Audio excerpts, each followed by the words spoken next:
Siapa tahu dari hobi kalian itu menjadi pundi.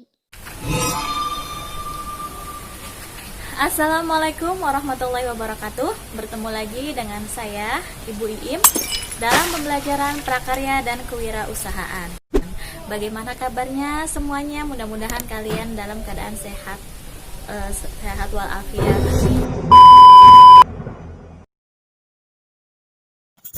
Tujuan pembelajaran kali ini adalah untuk memahami ide dan peluang usaha kerajinan dari limbah bangun datar dan bangun ruang. Bagaimana kita dapat mengambil peluang dari kerajinan berbahan dasar limbah bangun datar dan bangun ruang. Mari kita simak sama-sama materi yang telah Ibu sediakan. Mudah-mudahan bermanfaat. Baiklah, Ibu akan menjelaskan terlebih dahulu apa itu pengertian dari kerajinan. Nah, secara umum, kerajinan itu merupakan suatu proses untuk membuat produk dengan menonjolkan fungsinya untuk dipakai maupun sebagai pajangan dengan nilai estetika yang indah. Lalu, semakin tinggi kualitas bahan dan rumit proses pembuatannya, maka kerajinan akan dibanderol dengan harga yang semakin mahal pula. Oke, sampai di sini paham? Oke, Ibu ulang ya. Jadi, apabila kualitas bahan, kemudian tingkat kerumitan sebuah kerajinan itu, maka nilainya akan semakin mahal. Lalu ada definisi lain. Nah, mengenai kerajinan. Di sini mengartikan bahwa kerajinan itu adalah usaha yang dilakukan secara konstan dengan tekun, gigih, cekatan, dedikasi tinggi, serta memiliki daya juang untuk maju dalam membuat suatu karya. Jadi dalam membuat suatu kerajinan itu tidak ada kata menyerah, selalu berusaha terus sampai hasilnya itu memuaskan. Nah, itulah kerajinan yang memiliki nilai atau harga yang mahal. Selanjutnya di sini ada definisi limbah. Limbah, pengertian limbah dulu ya. Oke, limbah itu buangan yang dihasilkan dari suatu proses produksi, baik industri maupun domestik atau rumah tangga. Berbicara mengenai limbah, limbah ini ada dua. Yang pertama adalah limbah bangun datar. Nah, ini dia, limbah bangun datar. Apa itu limbah berbentuk bangun datar? Jadi, pengertian limbah berbentuk bangun datar ini adalah limbah yang memiliki sisi panjang dan lebar, sehingga tidak memiliki ruang. Limbah berbentuk bangun datar dapat berupa bidang beraturan seperti lingkaran, segi 4, segi 3, dan bangun tidak beraturan. Nah, contohnya itu di sini adalah daun, kertas, kain perca, dan plastik. Jadi kalau misalkan bangun datar itu, dia tidak memiliki ruang. Contohnya di sini limbah yang berbentuk bangun datar itu ada kertas, ya bisa kertas koran bekas atau kain perca, ya. Jadi bekas tukang jahit itu biasanya kan kain-kainnya berceceran tuh, kain-kain bekas itu dikumpulkan, bisa dimanfaatkan. Bisa dibuat kerajinan, misalkan dibuat gantungan kunci atau dibuat bros, ya. Masih berbicara mengenai limbah bangun datar. Nah, banyak sekali kan contoh-contohnya sampah-sampah yang berbentuk bangun datar itu. Nah, jadi bagaimana sih memanfaatkan atau mengolah sampah menjadi sebuah kerajinan yang bernilai? Lalu, nah di sini kemudian ada lagi perbedaan antara limbah bangun datar dan bangun ruang. Jadi kalau misalkan bangun datar itu kan tadi sampahnya itu datar ya, hanya memiliki panjang lebar, dia tidak memiliki ruang. Nah, sedangkan limbah bangun ruang atau sampah yang berbentuk bangun ruang itu, sampahnya itu memiliki volume, memiliki tinggi, memiliki lebar, jadi ada isinya. Ya, sampai di sini paham ya. Jadi kalau sedangkan limbah bangun ruang memiliki arti bahwa sampah tersebut atau limbah tersebut itu memiliki volume tinggi, lebar, dan panjang atau berbentuk 3 dimensi. Jadi kalau misalkan sampah bangun ruang itu dia memiliki ruang, ya, ada volumenya, dia memiliki tinggi, memiliki lebar, panjang, dan bisa diisi. Itu dinamakan sampah berbentuk bangun ruang. Jadi dengan demikian, kerajinan limbah bangun datar dan bangun ruang merupakan kerajinan yang dibuat dari suatu limbah yang memiliki volume, memiliki tinggi, memiliki lebar dan panjang atau berbentuk 3 dimensi. Jadi bisa kan, misalkan limbah bangun datar. Jadi misalkan dari kertas koran menjadi kerajinan tempat tisu. Jadi dari limbah bangun datar menjadi sebuah kerajinan yang berbentuk bangun ruang. Nah, itu adalah salah satu contoh kerajinan yang terbuat dari limbah bangun datar dan bangun ruang. Jadi bagaimana sih kita bisa memanfaatkan sampah menjadi barang yang bernilai. Jadi kita belajar bagaimana memanfaatkan sampah menjadi sebuah kerajinan yang memiliki nilai jual, bahkan nilai jual tinggi. Nah, di sini ada contoh hasil kerajinan limbah bangun datar maupun bangun ruang ya.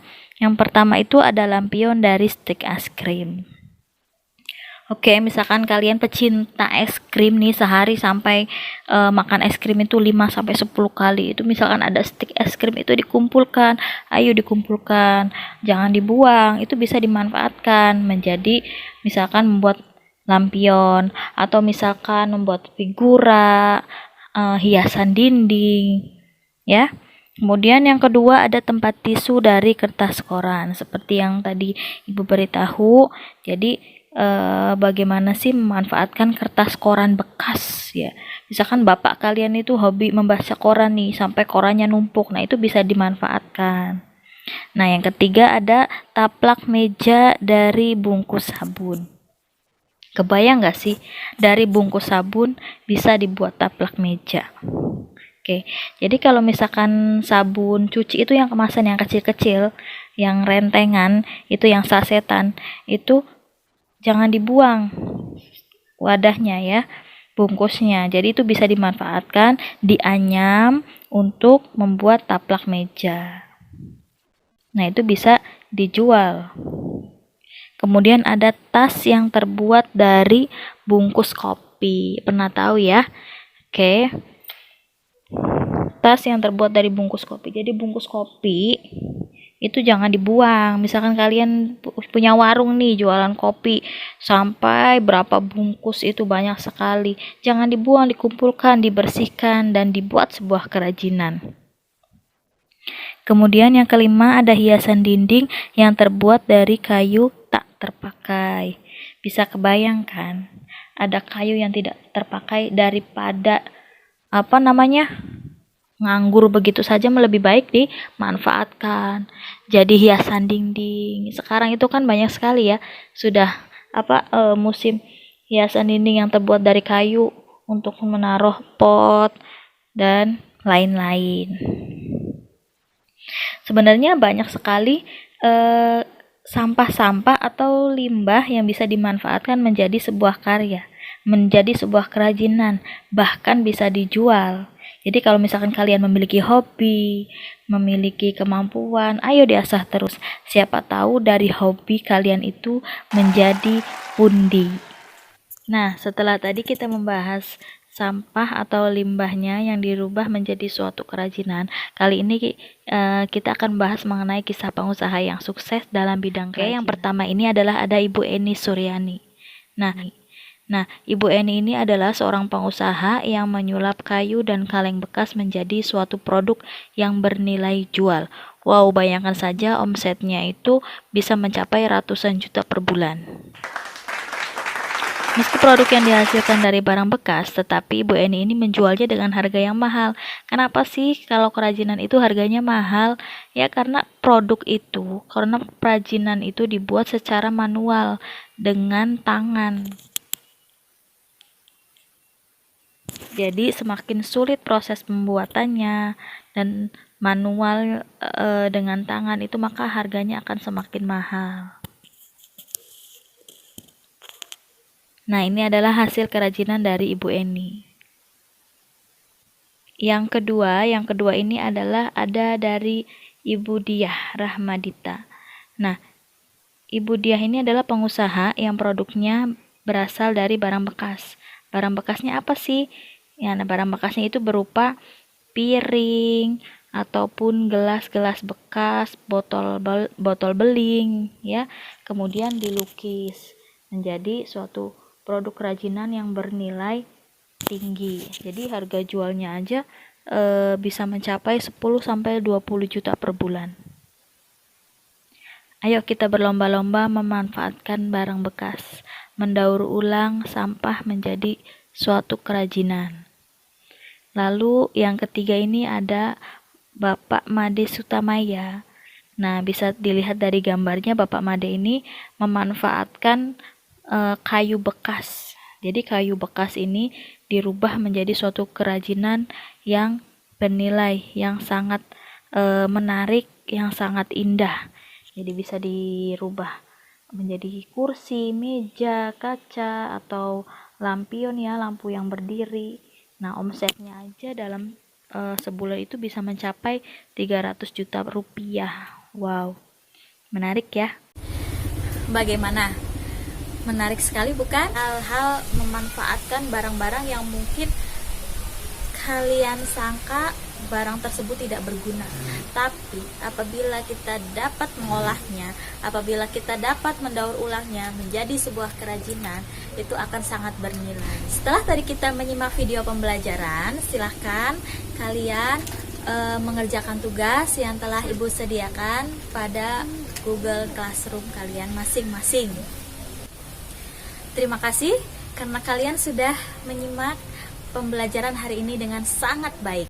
Mudah-mudahan bermanfaat. Mohon maaf apabila ada salah-salah kata atau masih ada penjelasan Ibu yang kurang kalian pahami. Silakan menghubungi Ibu. Wassalamualaikum warahmatullahi wabarakatuh.